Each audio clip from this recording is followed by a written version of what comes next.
Olá e bem-vindos a todos. O boxe inglês, também conhecido como arte nobre, é o esporte de luta mais divulgado e assistido de todos os tempos, em grande parte devido às suas partidas, cujo resultado é sempre improvável, mas também graças aos lendários boxeadores que estabeleceram suas cartas de nobreza neste esporte. Entre a procissão de boxeadores famosos que deixaram sua marca nas memórias, encontramos, é claro, nomes como George Foreman, Joe Frazier, Jake LaMotta ou o imparável e muito agressivo Mike Tyson, cujas brigas permaneceram principalmente em má antologia. Esses grandes lutadores certamente levaram o boxe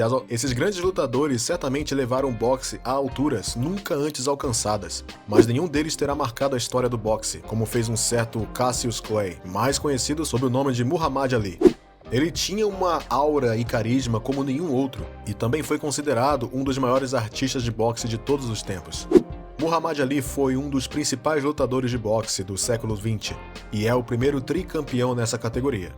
Para muitos, o extraordinário Muhammad Ali continua sendo o maior lutador da história, e nenhum lutador poderia vencê-lo ou igualá-lo. Portanto, sintam-se à vontade, porque hoje vamos descobrir por que Muhammad Ali foi tão extraordinário. Comecemos. Muhammad Ali nasceu em 17 de janeiro de 1942, em Louisville, Kentucky, e recebeu o nome de seu pai, Cassius Marcellus Clay, em homenagem ao político republicano do século XIX, Cassius Marcellus Clay, que também era do estado de Kentucky. O pequeno Cassius Jr. cresceu em uma família numerosa com seus 5 irmãos, em circunstâncias mais modestas, durante a segregação racial que se desenrolou nos Estados Unidos do pós-guerra. A tensão social contra os afro-americanos estava no auge, e sua mãe ainda se lembrava de uma época em que lhe era negado um copo de água em uma loja simplesmente porque eram pessoas de cor. Foi um dos muitos episódios racistas que os afro-americanos tiveram que enfrentar na época, mas que afetou profundamente o pequeno Cassius Jr. Foi assim, nessa atmosfera deletéria, pontuada pelo racismo extremo em relação aos negros, que Cassius decidiu lutar contra as injustiças de que os americanos negros eram vítimas, mas também contra todos aqueles que queriam prejudicá-lo pessoalmente. A ideia de começar o boxe foi inspirada no policial de Louisville e no treinador de boxe Joe E. Cassius, um homem que era membro do departamento de polícia de Louisville e treinador de boxe. Martin, que conhecia o garoto de 12 anos, ameaçou outro garoto por roubar sua bicicleta. Clay disse ao oficial que ele iria chutar a bunda do ladrão, mas a fúria do garoto o divertiu e disse que ele precisava aprender a lutar primeiro, e se ofereceu para segurá-lo e treiná-lo. Inicialmente, o jovem adolescente não aceitou a oferta de Joe Martin, mas algumas semanas depois, Clay se interessou pela possibilidade de lutar e começou a sonhar em se tornar um campeão. Ele decidiu colocar suas fantasias em prática e se matriculou em uma escola de boxe local, sob a orientação do treinador Fred Stoner, a quem ele atribuiu ter dado a ele treinamento real, finalmente moldando seu estilo, resistência e sistema. Cassius Clay fez sua estreia no boxe amador em 1954 contra o boxeador amador local Ronnie O'Keefe, uma primeira luta que ele venceu por decisão dividida. O jovem boxeador ganhou 6 títulos do Kentucky Golden Gloves, 2 títulos nacionais do Golden Gloves, um título nacional da American Athletic Union e uma medalha de ouro nos pesos pesados nos Jogos Olímpicos de Verão em 1960, em Roma, ao seu prestigioso recorde.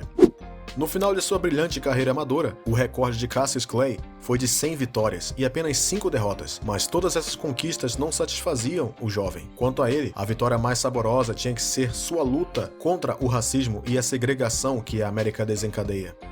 Uma anedota que mais tarde seria contada na autobiografia do pugilista nos informa que logo após retornar das Olimpíadas de Roma, ele jogou sua medalha de ouro no rio Ohio, depois que ele e um amigo tiveram seu serviço negado em um restaurante somente para brancos. Um gesto que significava tudo, pelo qual um atleta jogaria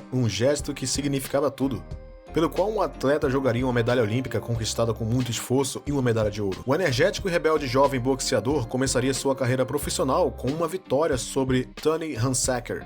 Então o medalhista de ouro de 19 anos ganharia mais alguns e até faria uma exibição contra o ex-campeão mundial Ingemar Johansson, que estava preparando sua terceira luta contra Floyd Patterson. O jovem Cassius retornou ao seu forte em Louisville e continuou a derrotar todos os seus oponentes, construindo uma reputação de invulnerabilidade que se espalharia pelos Estados Unidos.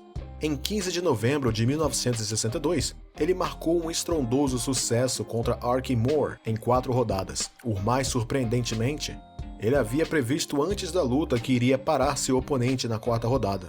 nomeado boxeador do ano em 1963, Clay tornou-se naturalmente o melhor candidato ao título de campeão do mundo, realizado na época pelo terrível Sonny Liston. Mas, apesar das 19 vitórias, 15 das quais foram nocautes e sem derrotas, o lutador de Louisville não se considerava um oponente capaz de derrotar Liston, que mais tarde foi considerado invencível.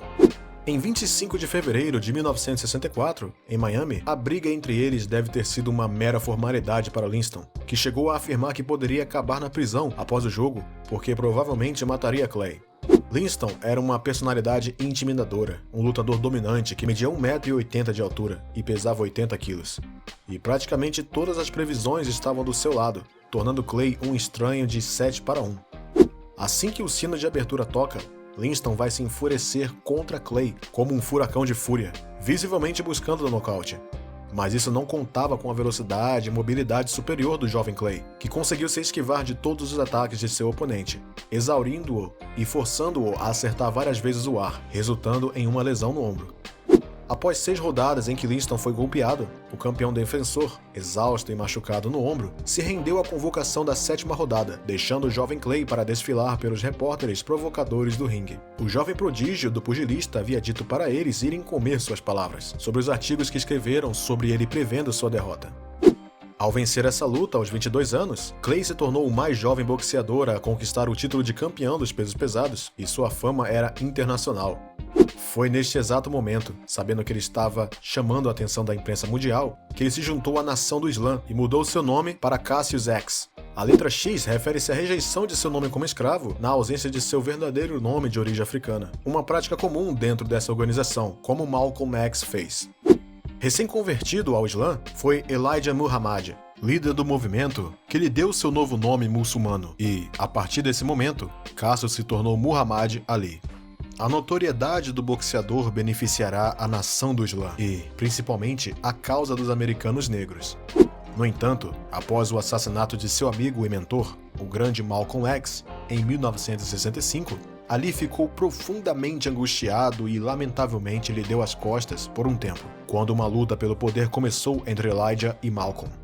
Paralelamente à sua carreira de ativista, Muhammad Ali governou incontestavelmente nos ringues, tornando-se quase invencível. E, embora tradicionalmente o campeão lute 2 vezes por ano, Ali lutou 5 vezes em 1966, com nada mais além de vitórias e derrotas. Nesse mesmo ano, o boxeador se recusou a servir no exército dos Estados Unidos e se tornou um objetor de consciência, argumentando que não tinha nada contra o Vietnã e que nenhum vietnamita o chamara de preto sujo. Por desafiar bravamente a autoridade pública que estava incitando a guerra, ele foi multado em $10 mil e condenado a 5 anos de prisão.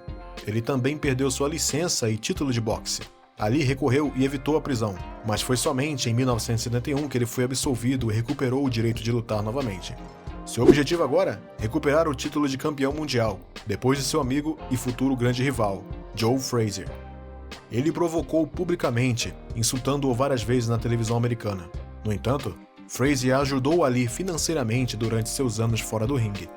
Muhammad Ali sofreu sua primeira derrota nesta luta, ganhando pontos para seu oponente em 8 de março de 1971. Ele tem que lutar novamente para recuperar o título, desta vez de George Foreman. Big George, como é conhecido, é um favorito claro porque é invicto e muito poderoso. E é aqui que Muhammad Ali faz história novamente. O novo promotor de boxe, Don King, organiza o encontro entre os dois oponentes no atual estádio Tata Rafael, em Kinshasa, Zaire, na atual República Democrática do Congo. 2 americanos brigando na África. Isso nunca aconteceu antes. Além disso, as quantias em jogo são colossais. Don King, que mais tarde se estabeleceria como o mais importante promotor de boxe do final do século XX, oferece ao campeão e ao desafiante $5 milhões cada um valor recorde em tempo, que obteve do ditador Mobutu Sese Seko, que desejava, através desta luta, promover seu país. A imprensa continuou dando a Ali uma pequena chance de enfrentar o Foreman mais jovem e mais forte, mas, estudando cuidadosamente o estilo de Foreman, ele encontra seu ponto fraco: falta de resistência. O campeão venceu a maioria de suas lutas nas primeiras rodadas. Ali entende que ele tem que aguentar e fazer a luta durar. Ali corre pela capital e ao longo do rio Congo para aumentar sua resistência aos aplausos da multidão, enquanto Foreman se contentava em treinar batendo na sacola e martirizando seus parceiros de treinamento. Ali treinou para dar golpes violentos com seu amigo Larry Holmes e lança uma operação de desinformação contra Foreman, fazendo com que todos acreditem que ele venceria por causa de sua velocidade e mobilidade. Ali rapidamente se torna um favorito da multidão de Kinshasa por sua ação contra a causa negra, ofendendo Foreman. Apelidada de The Rumble in the Jungle, a luta ocorreu em 30 de outubro de 1974, cujo melhor tiro foi o jab e cujo principal ativo era a mobilidade, permaneceu a maior parte da luta e surpreendeu Foreman ao enviá-la. Nas primeiras rodadas, mais socos com a mão direita do que com a mão esquerda. A alta guarda, absorvendo dolorosamente os violentos golpes do campeão e ricocheteando nas cordas, ali resiste, retalia com muitas sequências, que esgotam e marcam Foreman, que não estava acostumado a lutar por tanto tempo. Rosto inchado com os socos de Ali, ele cai na 8ª rodada, depois de tomar outra série de socos.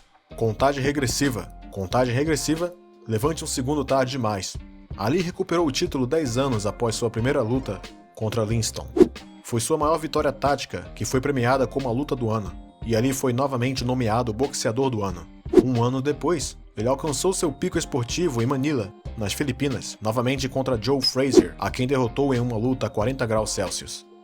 Em 1984, 3 anos após sua última luta, e com apenas 42 anos, ele foi diagnosticado com a doença de Parkinson. Depois disso, suas funções motoras começaram a declinar lentamente. Depois de ser hospitalizado 2 vezes, no final de 2014 e no início de 2015, por pneumonia e uma infecção do trato urinário, Ali foi internado em 2 de junho de 2016 por problemas respiratórios. Ele morreu no dia seguinte, à noite, aos 74 anos, depois de ter lutado 32 anos contra a doença de Parkinson. Então, o que vocês acham do destino incrível do grande Muhammad Ali? Dê-nos sua opinião nos comentários.